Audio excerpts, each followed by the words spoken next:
ఎవరిని మృంగుదామా అని.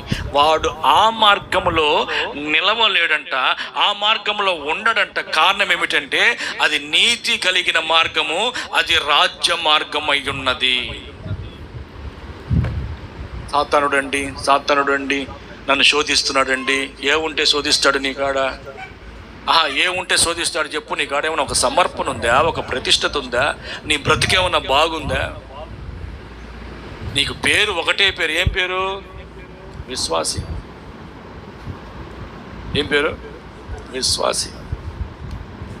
ఏముంటే శోధిస్తాడు నాన్న నిన్ను? నీ పాదములు ఎక్కడున్నాయి? వాడు ఎక్కడ ఉన్నాడంట? రాజ్య మార్గంలో ఉండడవాడు,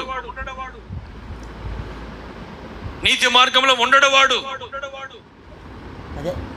వాడి మార్గంలోకి నువ్వెందుకు వెళ్ళావు? వాడి త్రోవలోకి నువ్వెందుకు వెళ్ళావు? హల్లెలూయా. యాకోబు అంటాడు కదండి, ₹1,000,000 మాట. కాబట్టి దేవునికి లోబడి ఉండండి, అపవాదిని ఎదిరించండి. అప్పుడు, ఎప్పుడు మీరు దేవునికి లోబడి అపవాదిని ఎదిరిస్తే అప్పుడు వాడు మీ యొద్ద నుండి పారిపోతాడంట. గట్టిగా చప్పట్లు కొడదామా? పట్టుకో ఈ మాటని, పట్టుకో ఈ వాక్యాన్ని. లోబడి దేవునికి, సమర్పణ, ప్రతిష్టత. సాతానుడు కాదు, వాడు తలదన్నేవాడు వచ్చిన నీతి మార్గంలో నిలబడలేడు. ఎవడు దహించు అగ్నితో నడవగలుగుతాడు? ఎవడు పరిశుద్ధమైన దేవుని స్థలంలో నిలవగలుగుతాడంటే విమోచింపబడిన వాడే. సమర్పణ, ప్రతిష్టత.